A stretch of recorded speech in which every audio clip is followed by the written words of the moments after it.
Welcome. Glad you can join me. Come right on in, take a seat, take a load off. Today's episode, we're going to talk about the terrifying true story of the Dandy House. Y'all might want to stick around for this one.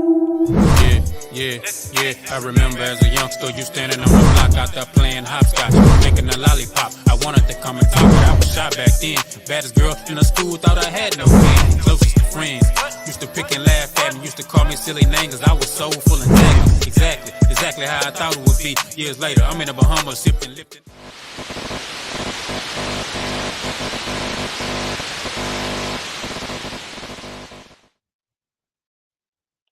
What's going on, man? It's your boy Finesse Game, the best game. Back with a flame. Y'all already know how we do, man. And we back up in this thing. I got another reaction video. I told y'all I was going to keep on coming with these reaction videos, man. If y'all ain't subscribed, y'all ain't hit that bell notification, by now make sure y'all hit that bell notification. My light didn't went off. I'm going to get it back.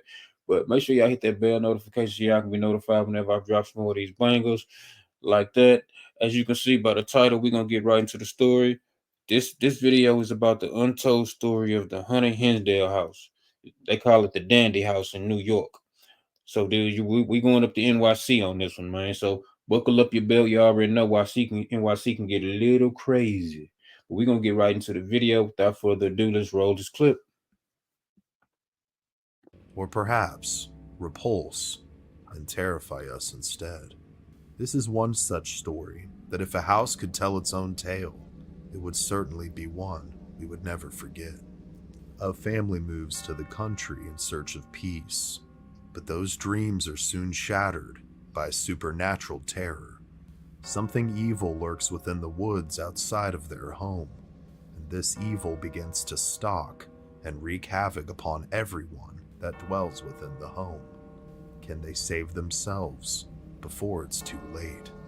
This is the untold story of the haunted Hinsdale house, also known as the Dandy House, and the entities that infested it.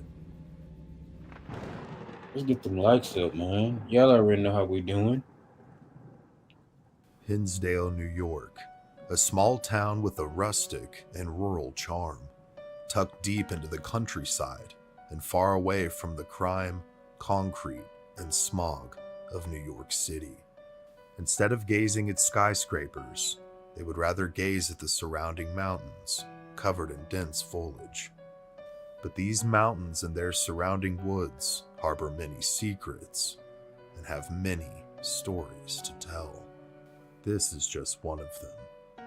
The year is 1970, and the Dandy family is in pursuit of their American dream. After years of vacationing to Hinsdale and the surrounding areas to catch a break from their fast-paced life in Buffalo, they've finally reached a point where they can turn their vacation into their daily life. Seeking their own. Before we continue, shout out to all my New York people, man. Holla at your boy, man. What's up to everybody in NYC? What's up to everybody on the East Coast, period, man? Much love from down south. We'll get right back to it. Rural paradise, they come across a listing for a home that seems idyllic for their family and its needs. Clara Dandy, the mother of the family, believed that they all got along so much better in the country, like it had some form of redemption qualities about it that seemed to rejuvenate their spirits and their relationships. As they wind their way through the countryside, they lay eyes on the home for the first time. They are not only taken aback by the beauty and the sheer size of the house, but that it sat upon 8 acres of land, surrounded by dense and breathtaking woods. Clara would describe her feelings about first seeing the house as being overcome with a deep sense of peace. It was like I had finally come home after years of being elsewhere, and the air was like breathing champagne. It was wonderful. The home is over 100 years old and still had most of the original and ornate woodwork intact. It just seemed to emanate charm. Y'all already know when I do these videos, I try not to stop too much because I'm doing reaction videos and I'm reacting to other people's content. I don't want YouTube to trip on me, man. Y'all already know how that goes. So please bear with me. I'm not going to try to stop it too much, but sometimes I do stop it to give my commentary to let y'all know of what's going on. If y'all don't know, if y'all ain't watched none of my videos before, Halloween is one of my favorite holidays, right along with Christmas though. It seems like they're the opposite spectrums of each other. But I just used to always like the thought when I was small, dressing up, having an alter ego, going to go get candy as a kid. Those are all memories that I cherish, from my childhood. So anything dealing with ghouls and everything, I kinda gravitate towards that though. We're gonna get right back into it. And elegance. As the children explored the nearby woods, Mr. and Mrs. Dandy continued their tour. But when they were being shown the storage space underneath the stairs, the door was initially stuck. But after some elbow grease from Mr. Dandy, they were finally able to get it open. It revealed a dusty space of sorts with a fireplace, and one that didn't seem to fit the feeling of the house at all. Clara would describe her feelings towards the space like this. I wasn't sure why, but I felt very uneasy when we opened up the storage space. I couldn't put my finger on it, but it was dark and desolate, not at all like the rest of the house. But she quickly would dismiss these feelings, attributing the creepy factor to her city upbringing, and the fact that they didn't have storage rooms like that where she was from. After closing the space and continuing to evaluate their opportunity, the feelings of peace would return, and the Dandies decide that they can't resist the charm of this rustic, 100-year-old home, so they decide to purchase it. Once things are squared away several months later, they move in to start their new, rural existence. On move-in day, Clara's brother decided to lend a helping hand, and had begun to move things in hours before the family was able to arrive. When loading in a box of belongings, as he opened the door, he was greeted by a flurry of insects. Both bees and flies pelted him in his face. Rushing past them and then unloading the box onto the floor in the main room, he was startled to see hundreds of dead bees scattered all over the floor, and even more startled to see hundreds still alive and coating the windows.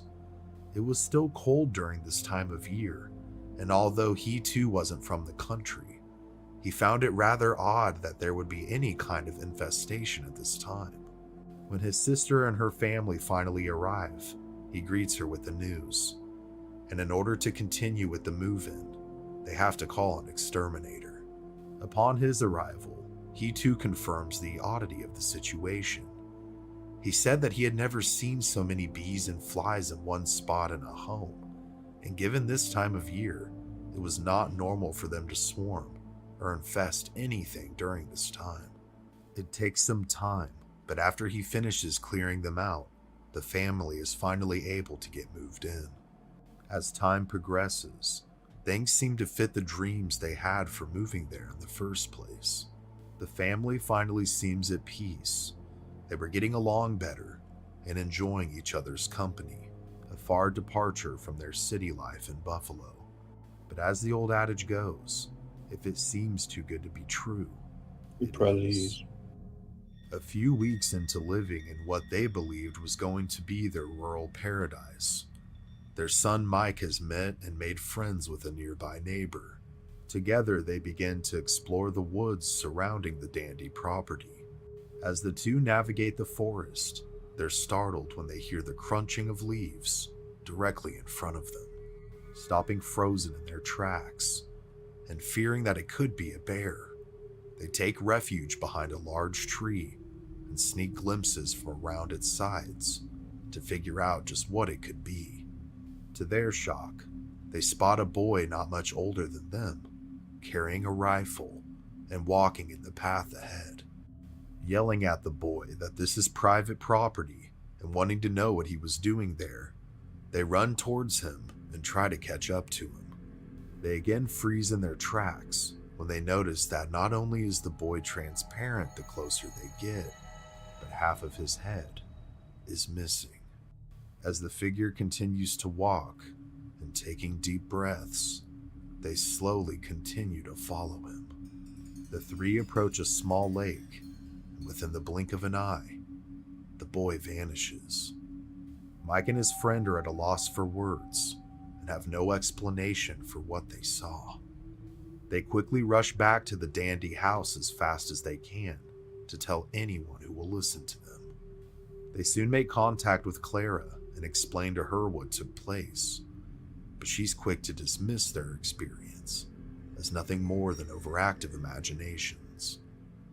Another several weeks pass by, and Clara has all but forgotten about what her son had told.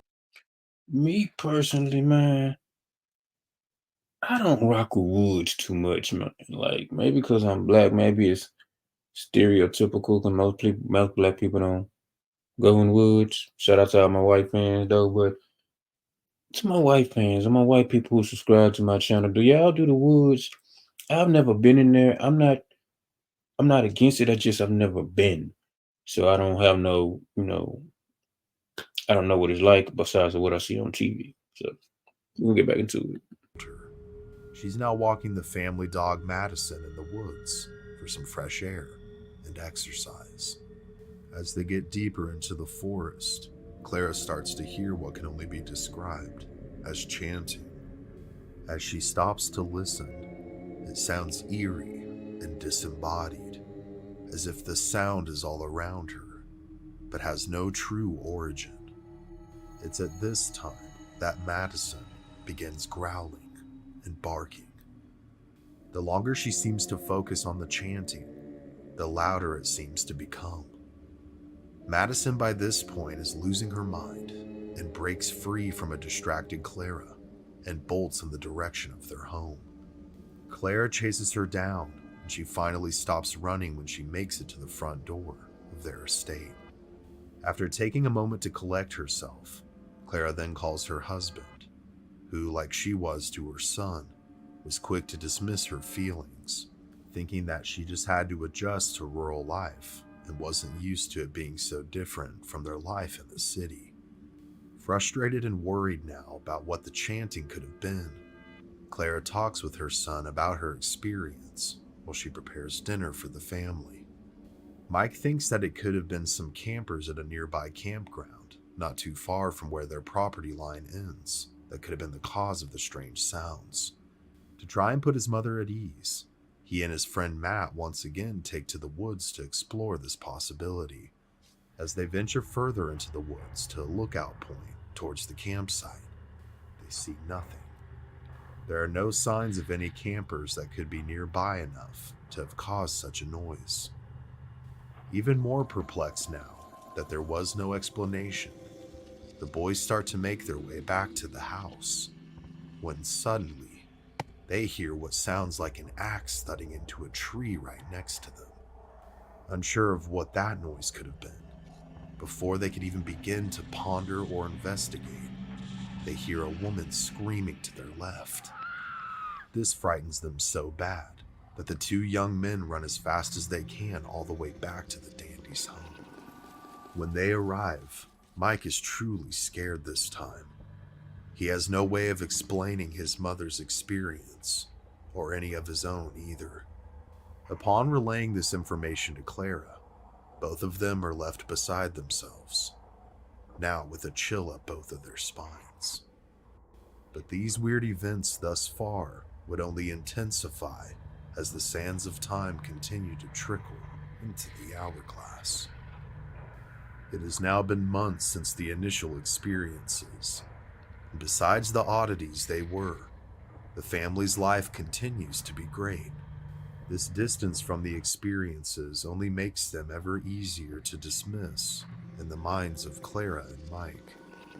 One day, Phil, or Mr. Dandy, decides to take the children Mike and Tina into Buffalo for the day to get some errands done. Mostly being a homebody, Clara decides to forego the trip with her family and relax at home, reading her latest book instead. When her family departs, Clara finds herself curled up on the couch and immersed in her latest story, as a warm breeze drifts through the open windows of the house. As she reads page to page, she is suddenly startled when the window closest to her slams shut. Upon investigating, It makes no sense to her because the breeze was light, not forceful at all, and their windows were fairly new, which made it all the stranger. But as she always does, she dismisses the happening as nothing more than a weird coincidence and heads back to her book. Several nights later, as Mike lay asleep in his bed, he is suddenly woken up when a nearby box of a chess game drops onto his chest. A storage shelf is directly above his head, so opening his eyes, he glances up to see if perhaps it could have been hanging too far off the edge, causing it to fall. And to his shock, he begins to see several more boxes slowly shifting towards the edge by themselves. Okay, at this point, whatever entity is inside this house obviously doesn't like them. See me, all it takes is one incident to let me know that you don't want me here and I'm gone. Like, you want this house? Hey, you can have this house. All it takes is one entity and I'm gone. I'm about it up, man. But let me know what y'all think. Would y'all stay in a house that y'all know that's haunted? Whether you would or whether you wouldn't, let me know in the comments. The lowest one then suddenly flies out from the rest and smacks him in the chest. Terrified, he sits up trying to catch his breath. He has no way of explaining how the lowest box could be pulled and thrown with such force without bringing the rest of the boxes with it, as if someone or something had grabbed and thrown it by a will of its own. Calling out to his mom in the darkness, she soon arrives in the doorway of his room. Being a very science and logic-minded person, Mike has no way to explain what has happened. Examining the pile, Clara too is perplexed and becomes just as scared when another box from a different pile flies across the room, causing both of them to scream in terror and run out as fast as possible. Trying to make sense of what was taking place, Clara fears that whatever could be lurking in the woods has been stalking her family and has slowly but surely, like a malignant stain, invaded her home. As her fears turn into a revelation, Claire decides to reach out to a local priest for help, hoping her faith will help her come up with some answers, and better yet, some solutions. She speaks with a priest named Father Alphonsus at the University of St. Bonaventure.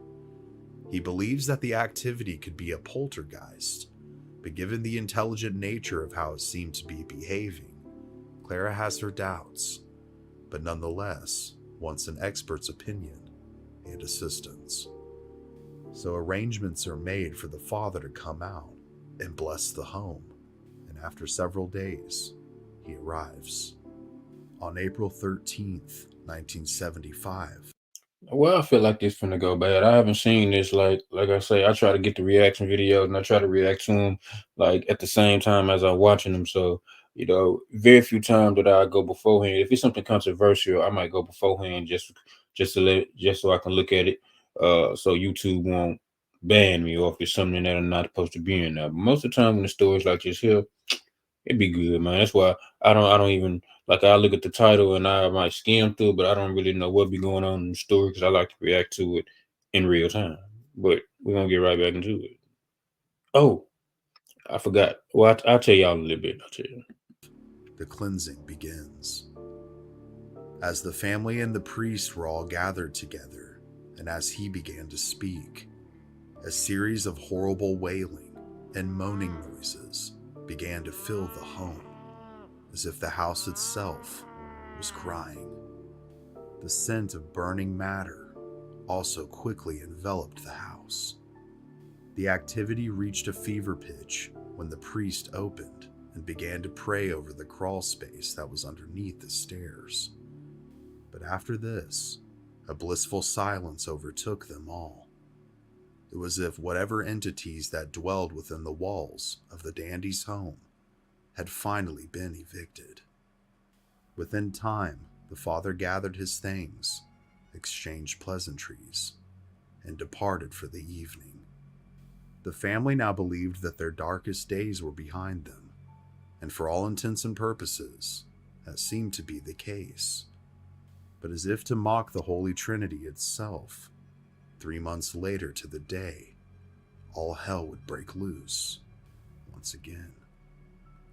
That night, while her husband is away on a business trip, Clara finds herself woken up out of a dead sleep by a series of knocks coming from inside the walls.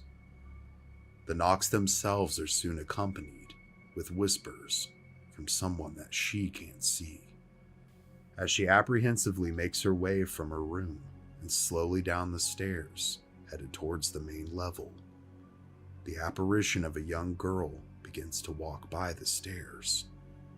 She slowly makes her way to the crawl space, opens the door, and closes it behind her. Clara is baffled at the sight. After gathering up her courage, she too makes her way fully down the stairs into the crawl space, and after a moment of bracing herself, she opens the door, only to be met with nothing. Clara then makes her way to her daughter Tina's room to make sure it somehow wasn't her, and perhaps her nerves were just on edge. But after opening her door, she finds her fast asleep in her bed, with no signs that she had been awake for some time. That's another little girl. The following morning, while the rest of her family is still asleep, Tina wakes up to begin her day. As she feeds her pet bird in its cage and begins to brush her hair in her oval mirror, she notices that her bird isn't doing its usual whistles. As she glances over at them, she finds it staring into the corner of the room. As Tina glances back up at the mirror, she's met with the apparition of a young girl. Her face is sunk in, and her eyes were gone. She screams in terror, and just as quickly as it appeared, the apparition disappears.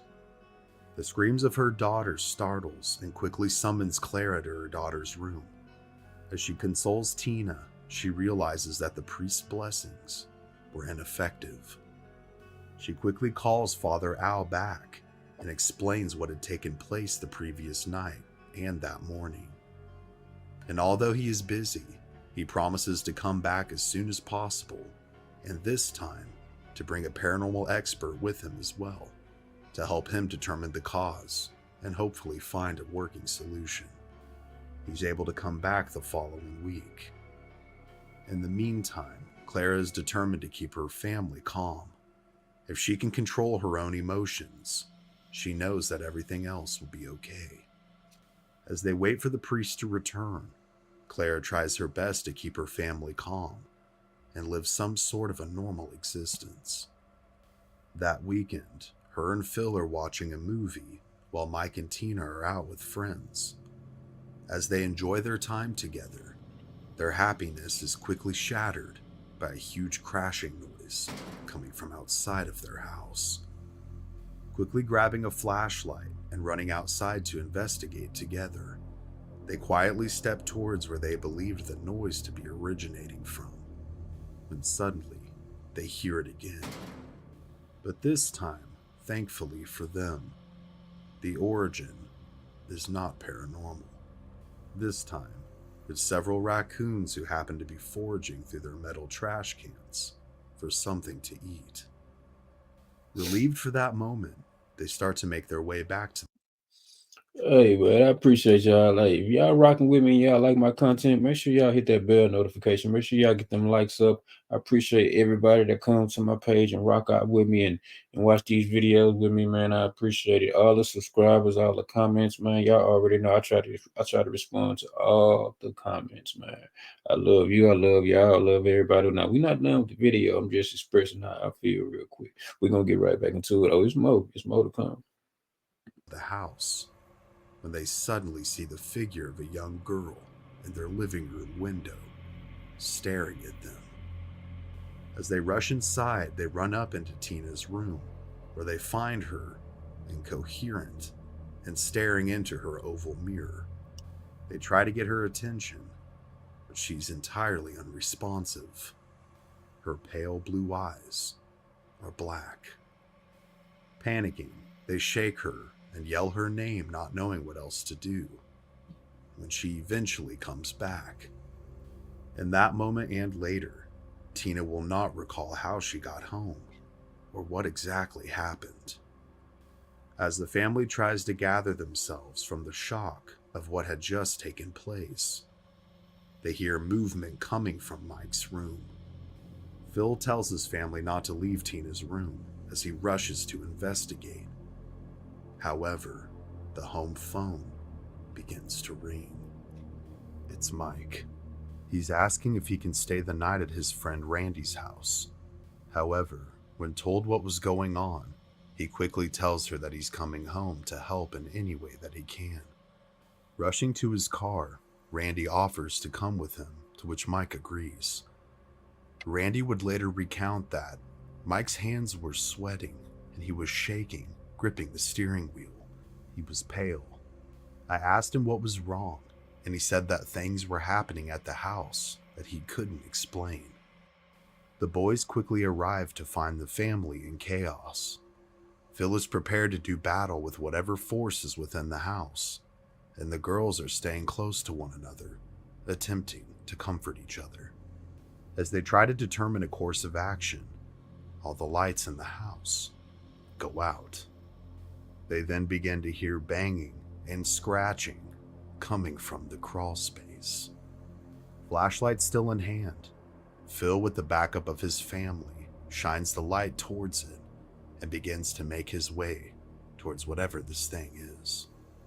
It seems like with each step he takes, the sounds become louder, and after a tense several seconds, he opens the door to the crawl space.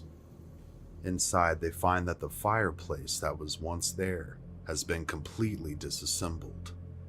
Its bricks have now been stacked in an elaborate pile directly in the middle of the small room. The amount of effort and strength required to perform such a task convinces all of them that whatever they're dealing with is strong, persistent, and perhaps uncleansable. Nonetheless, with their spirits waning, Clara makes a desperate call to Father Al, who agrees to come earlier than originally planned and makes emergency arrangements for himself and his paranormal expert of a friend to come out that night. They arrive as soon as possible. The paranormal expert is a man by the name of Alex Tennis, a well-respected paranormal researcher and psychic whose abilities were studied at the American Society of Psychic Research. Together, they make their way to the door of the Dandy House, hoping to help rid this family of whatever seems to be stalking them. After being let in, the family quickly leads the pair to the crawl space to show them just what they were talking about. Although he was aware that some sort of activity was taking place, Alex had not been given any additional details or information in regards to the home, its history, or happenings. As he steps into the crawlspace room, he begins to have a vision. In his vision, he sees multiple dead bodies stacked within the crawlspace itself. After the vision subsides, Alex begins to explain to the family what he saw. He believed that many had passed away within the home itself, some of natural causes, and some of murder. It was his conviction that based on what he saw, that the house used to be a stopping point for a stagecoach, or perhaps some kind of inn where people would stay the night before departing the following morning. It was also his belief that there was a nearby criminal or gang of criminals that would often rob and kill nearby travelers, and that perhaps these souls somehow became trapped here. When someone passed or was found dead nearby, being the only stopping point in the area, their bodies would be placed in the crawl space until they could receive a proper burial. It was also his belief that there were 7 different spirits that were trapped within the home altogether. With this revelation, the family, Alex, and the father pray that the trapped spirits within the home find peace and be released, so that they may go on to their final destination. Upon the pair's departure, Clara once again has renewed hope. The home, as it did the first time around, seemed to be cleansed and to be more peaceful. Meanwhile, Mike and his friend Randy were skeptical of Alex's conclusions. After he left, they used an old map of the area to trace where he had said the old stagecoach route was. They did indeed find what they believed to be an old trail that could have been used for such a thing, and the trail passed right. Real quick before I forget, y'all already know I got the low on them electronics, 75-80% off on laptops, computers, phones, and everything is legit. I ain't got no time for no scamming because I don't like bad karma. I don't like bad karma, and I do believe whatever energy you put out in the universe, you're gonna get back. So with that being said, I will leave that in the description, so y'all can go check that out. uh like I say, 50, 60, 70% off. Real electronics coming real with the plug, and not no shady stuff. I don't do shady stuff. But that being said, we're gonna get right back into the video. Make sure y'all like, subscribe, share, know somebody, tell somebody, know somebody that we up in here. By the dandy home. But during their search, as they were following the trail out and headed back to the house, they experienced strangeness of their own. As they began to trace the trail, they began to see what they described as orbs of light in the nearby trees, and these orbs began to come at them. Randy, having never seen or experienced anything supernatural before, began to have a panic attack. Upon arriving at the house, they were fortunately able to get him calmed down. By this point, it was late in the night, and the entire family needed to try and get some form of sleep in order to function the following day. Randy ended up staying the night since he had rode with Mike.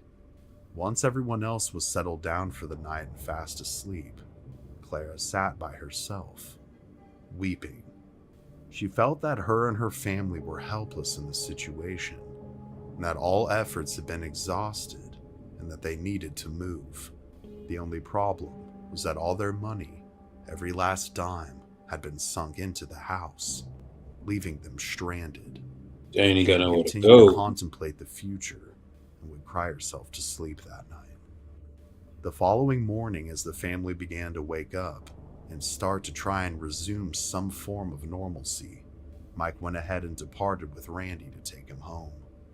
Several hours would go by, and Mike hadn't returned. Finally, there was a knock on the door. It was a police officer. He informed the family that there had been an accident and that they needed to head to the hospital as soon as possible. Rushing into the car and to the hospital, the Dandy family wondered just what had happened. There had been no mention of Randy by the officer at the time. Upon arriving, they were briefed that Mike had lost control of his vehicle and crashed into a nearby ditch. He was now undergoing emergency surgery. He had extensive head injuries, a ruptured spleen that may have to be removed, and that he had lost a very significant amount of blood. As they waited for the outcome of their son's surgery, the Dandies were once again greeted by the officer who had knocked on their door. He explained to them that Randy had indeed been dropped off, and that Mike had wrecked on his way back to the Dandy residence. But as he was being loaded into the ambulance, he kept saying that there was another person in the car with him. And although they believed him to be confused on account of his injuries, they went ahead and searched the area nonetheless, but another person was never found. After 2 weeks of being in a coma, Mike finally wakes up, but unfortunately has no recollection as to what exactly happened to him to cause the accident. Clara, however, believes that whatever presence that's been plaguing their lives had to have been responsible for what happened to her son. After months of recovery for Mike and continued paranormal activity within the home, Father Alphonsus would return with Alex one last and final time at Clara's request to try and rid the home of the evil and persistent force that had drained the life out of all of them for years now. However, this time, just the father and Alex would perform the cleansing inside the home themselves. As they moved from room to room, Alex would once again experience multiple visions of the past, His visions would tell him that of the 7 spirits who he believed to be within the house, one was that of a young man who had been in some kind of a war or battle near where the property sits now. Another was that of a young girl who had passed from some sort of very painful illness in what was now Tina's room. And there was another spirit that seemed to be keeping herself and others trapped within the house. It was the spirit of a woman who was incredibly angry and resentful. She continued to be possessive, depressive, and just as angry in death as she was in life, refusing to pass on.